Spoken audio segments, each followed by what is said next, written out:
Araw po sa lahat. Ako po ay may ibabahagi ulit na tungkol sa ating Diyos. Pangungunahan ko po ito ng 10 utos ng Diyos. Basahin niyo po yan. Ang unang utos ng Panginoon ay huwag magkakaroon ng ibang Diyos maliban sa Kanya. Pangalawa, huwag magkakaroon ng mga inukit na imahe na may pagkakahawig sa nilalang sa langit, sa lupa at sa tubig. Babae man ito o lalaki. Pangatlo ay huwag magbabanggit ng mga walang kwentang bagay gamit ang pangalan ng Panginoon. At basahin niyo lang yung mga sumusunod. Pagbabasa ko ng Biblia, nasa ika-24 books ng Old Testament. Natapos ko na yung New Testament, which is 27 books. And sa hinabahaba ng pagbabasa ko sa Old Testament, talagang napakasiloso ng Diyos at galit na galit siya kapag merong wino-worship na iba bukod sa Kanya. Mga gawang tao o likhang tao lang o imahinasyon lang ng tao o lalong-lalo na yung mga inukit na imahe. Ito ay tinuturing ng Panginoon na isinumpa na bagay. Nung panahon na yun ay tinutupok niya ang mga tao dahil sa kagagawan, dahil sa kalapastanganan ng mga tao sa Diyos, sa hindi nila pakikinig at paggalang sa kanyang mga utos. Dumating ang Panginoong Jesus, ganoon pa rin ang sinasabi, hindi ka dapat magkaroon ng ibang sinasamba, dumalangin ka ay sa nag-iisang Diyos lamang. Ikaw po ay dadalangin sa Panginoon directly. Pray to Him directly, without other name, without any name other than Jesus. Pinipilit kong intindihin ang sinasabi ng pamilya ko tungkol sa mga inukit na imahe. Sabi nila ay ito daw ay para alalahanin lang ang Diyos. Bakit kailangan yung alalahanin ng Diyos sa pamamagitan ng mga inukit na imahe? Alalahanin nyo ang Diyos sa pamamagitan ng inyong isip at ng inyong puso, hindi dahil dyan sa ginawa ng tao. Dahil dyan ay walang kapangyarihan. Hindi yan nagsasalita, hindi yan nakakakita, at higit sa lahat, hindi nakakulong dyan ang Espiritu ng Diyos. May nakita ako sa TikTok na lumalaganap ng mga kulto. Ngayon, the funny part is, yung sinasabi daw na hindi naman daw sinasamba yung mga inukit na imahe na yun, or wala lang daw yun, na-surprise ako kasi ang ginawa ng isang babae, dahil sa takot niya sa mga kulto nung gabi na, inilagay niya si pintuan, yung mga tao, inilagay nila sa pintuan yung mga puon. So, now, I started to think na, anong meron no sa puon? Bakit nilagay nila sa pintuan? Bakit parang para sa kanila ipangontra daw yun? Sinabi nila na pangontra daw yun. Sandali, parang, sa palagay ba ng mga taong ito, may kapangyarihan yung puon? Sa palagay ba ng mga taong ito, nakakulong doon ang Espiritu ng Diyos?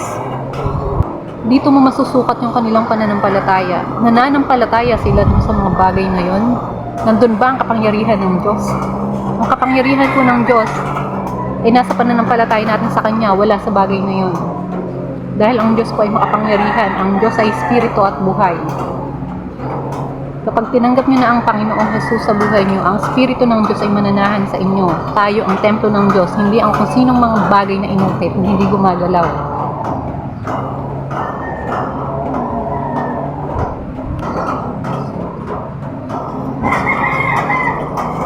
Ito pa, parang nakakapanghinig. Hindi ko alam, for some reason, nanginginig yung laman ko, or maybe God is really mad sa nangyayari ngayon. Talagang corrupted na yung world. Merong itinatag na bagong santo, si Pope Francis. Basta yung mga leader ng Katoliko, yung Papa. And then, nabasa ko sa comment na ipanalangin mo kami, Panginoong pangalan ng bata, ng santo na kinilala daw dahil sa mga ginawa niyang dedikasyon para sa Katoliko. Idinadaan lang daw nila yung panalangin nila sa pamamagitan ng mga santo.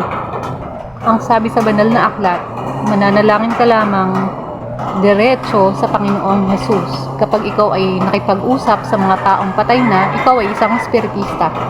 At ito ay karumal-dumal para sa Panginoon. Hindi ko maintindihan anong klaseng pananampalataya meron ang mga taong ito. Alam nyo, ang maiipayo ko lang, isa lang ang banal, ang Diyos lang. Ang nakakasama ng loob, yung kinikilala kong Diyos na buhay at makapangyarihan, diyan nyo lang ikinukumpara sa mga makamundo, nasa mundo lang, nagawa lang din ng tao, o mismong tao lang. Mahirap na talaga siguro or imposible na ang mga tao ay magbasa ng Biblia dahil sinarado na ni Satanas ang kanilang isipan. Pinipigilan sila ni Satanas na magbasa o buklatin man lang ang banal na aklat. Sabi ko nga sa kapatid ko, magbasa siya kahit isang pahina lang sa isang araw o kahit sa isang linggo nga lang eh. Anong katwiran? Marami daw gawain.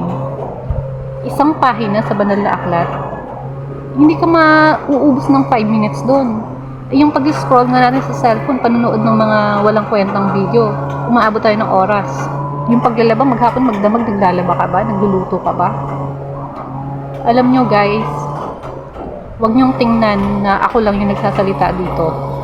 Dahil naniniwala ako na ginagamit ako ng Diyos para kahit papaano may isang spirito na mamulat sa katotohanan, na itama yung mga bali. Ang salita ng Diyos ay hindi para husgahan ang tao, kundi para itama. Etong mga ganitong tao ay masasabi kong wala na silang takot sa Diyos.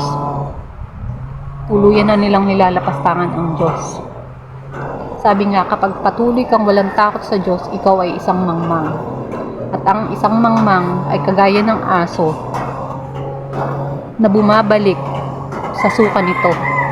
Ibig sabihin, kapag wala kang takot sa Diyos, babalik at babalik ka, hindi ka naaalis sa kasalanan. Nakakalungkot. Ibinigay ng Diyos ang kaligtasan ng mga tao para sa kabaluktutan, sa mga kasalanan, para maituwid at malinis yung mga tao sa pamamagitan ng dugo ng Panginoong Jesus. Si Jesus Christ ay salita ng Diyos. Nagkatawang tao siya. Ang problema, ang salita ng Diyos ay hindi pinapakinggan ng mga tao. Patuloy na binabaliwala. Yun ang masakit ng katotohanan.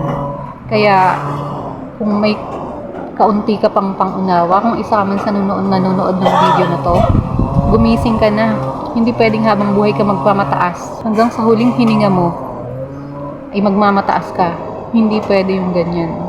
Dahil sa huling hininga natin, ang Diyos lang ang tatawagin natin, walang iba. Ewan ko na lang sa mga ibang namamatay na kung sino-sinong santo ang tinatawag.